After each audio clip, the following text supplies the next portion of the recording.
क्या मामला है जिसको लेकर आज ये प्रेस वार्ता आयोजित है? देखिए, जैसा कि हमारे माननीय नेता राहुल गांधी जी, खड़गे जी बार बार कह रहे हैं कि आखिर अडानी और बीजेपी का संबंध क्या है। आखिर जो बार बार उठा रहे हैं बात कि भाई ये तिजोरी में जो ये कहते हैं एक है सेफ है, तो आखिर ये मामला क्या है। आज अमेरिका जैसे बड़े देश ने, उद्योगपति देश ने एक आरोप लगाया है जो बड़ा गंभीर आरोप है। जैसे हिंदुस्तान में सेबी है, वैसे अमेरिका में एक अलग संस्था है SEC करके। उसने ये आरोप लगाया है अडानी कंपनी पे कि इन्होंने वहाँ से हाई पावर के सोलर पैनल खरीदने के लिए 2000 करोड़ रुपए की, यानी 250 मिलियन डॉलर का घूस देने की पेशकश की उस कंपनी को कि ठेका उनको मिल जाए। ये बहुत गंभीर विषय है। रिश्वत लेना देना हिंदुस्तान में नहीं पूरे जगत में पाप है। इसके ऊपर कार्रवाई कब करेगी बीजेपी? कब करेगी बीजेपी? अडानी के इतने बड़े हैं कि सरकार से ऊपर हैं, इनके ऊपर आरोप लगा तो कोई जांच नहीं करेगा। अभी आपने दिल्ली में देखा, कई राज्यों में देखा कि मुख्यमंत्री पर आरोप लगा तो उनको जेल में डाल दिया गया, उनके खिलाफ बाकायदे जांच चली है और उसके बाद वो जमानत लेके हिंदुस्तान के न्याय प्रक्रिया में विश्वास दिखाकर उनको जमानत देकर लोग बाहर आए। लेकिन अडानी तो मुझे लगता है कि हिंदुस्तान में न्यायपालिका और अपने सांसद से भी ऊपर हो गए, संसद पालिका से ऊपर हो गए हैं कि उनके ऊपर कोई हाथ नहीं डालना चाहता। आज मोदी के कृत्य ने स्पष्ट कर दिया है कि बीजेपी की सरकार, नरेंद्र मोदी उद्योगपतियों के हाथ की कठपुतली है। इनको कोई परवाह नहीं पड़ता कि गरीब जनता, टैक्स पेयर का पैसा, चाहे वो गरीब किसान हो, चाहे आम आदमी हो या नौकरी करने पेशा करने वाला इंसान हो, उसके टैक्स के पेयर का पैसा एक बड़े उद्योगपति घूस के रूप में इस्तेमाल करके, और किस लिए? सोलर पैनल लेने के लिए। सोलर पैनल से बिजली किसको मिलेगी? गरीब जनता को मिलेगी। अगर घूस दे के महंगे दाम पे सोलर पैनल लिया जाएगा तो ये जो पैसा है, जो लोग कहते हैं आम आदमी फर्क नहीं पड़ने वाला है, ये जो पैसा है, जो घूस का पैसा है, ये उन्हीं के बिजली के बिल में से ये सरकारें और ये अडानी की कंपनियां धीरे धीरे करके कई गुना वसूलेंगी। इसकी बीजेपी की सरकार की हम लोग भर्त्सना करते हैं और माननीय राहुल गांधी जी के नेतृत्व में हम लोग ने अभियान चलाया, आह्वान किया है पूरे प्रदेश में, पूरे हिंदुस्तान में आज प्रेस वार्ता हो रही है।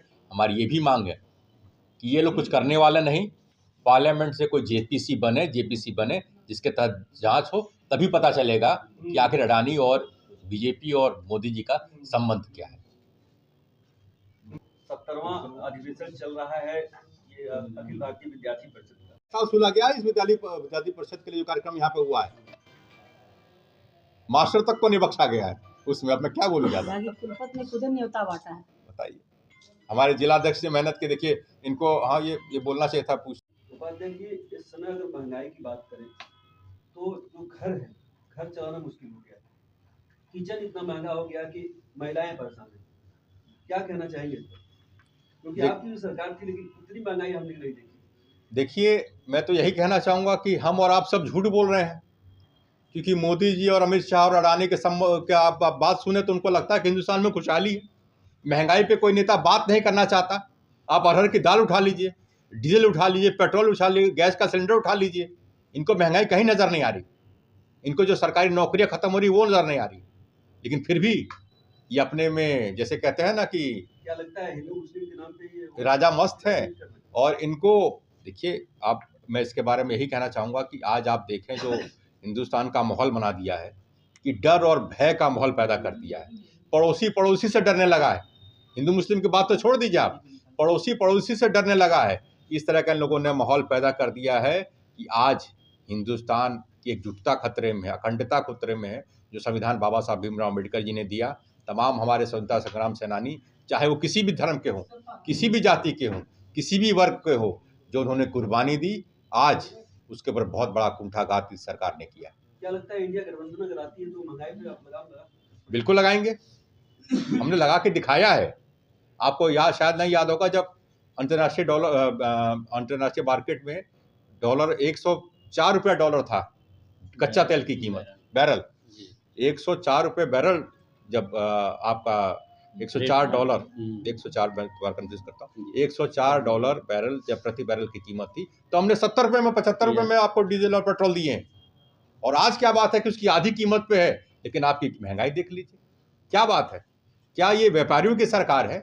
क्या सरकार इसका मतलब मूल प्रस्तावना भूल गए हैं जो सरकार की बनी है।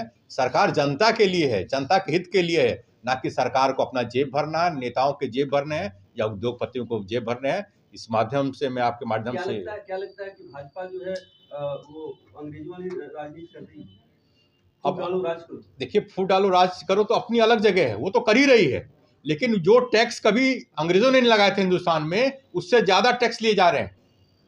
क्या लगता है जजिया टैक्स दिया जाने वाला है? टैक्स किसी चीज पे लगा सकते हैं।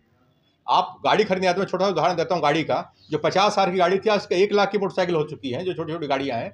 उसके बाद जो 4 व्हीलर है, उस पर 1-1, 1.5 लाख तक टैक्स, रोड टैक्स लिया जाता है। उसका जगह जगह टोल टैक्स लिया जाता है।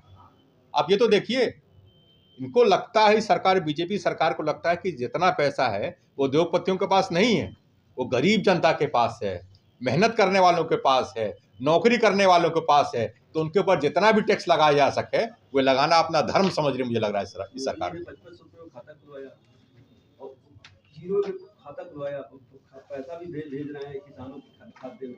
आप कह रहे हैं कि मोदी जी काम नहीं कर रहे। अच्छा, किसान के खाते में पैसा भिजवा रहे हैं, लेकिन आप डीजल का तो रेट देख लीजिए एक बार। हार्वेस्टर कंबाइन जो काट रहा है उसको तो देख लीजिए। डीजल और डीएपी का तो देख लीजिए, आप दाम क्या बढ़ा रखा है, यूरिया क्या हो रखा है। आज लाठियां चल रही हैं जिला मुख्यालय पे डीएपी लेने के लिए। तो यही तो आपका विकास मॉडल है। और आप कहते हैं कि रेट कम किया है। मुझे लगता है कि मोदी जी को 2000 की भीख देने के बजाय किसानों के लिए अगर डीएपी हिम्मत है तो डीएपी यूरिया फ्री करके दिखाएं, तब तो समझ में आए। आप ट्रैक्टर पे 28% जीएसटी ले रहे हैं, ट्रैक्टर पर 28% जीएसटी। आपने किसको बख्शा? कफन तक पे जीएसटी चल रहा है आपका, किताबों तक पे जीएसटी चल रहा है। बच्चों को नहीं बख्शा, किसानों को नहीं बख्शा, मुर्दों को नहीं बख्शा। आप किसको बख्शेंगे? मोदी जब हिंदुस्तान की जनता को बख्श दीजिए। हिंदुस्तान की जनता महंगाई से त्रस्त हो चुकी है।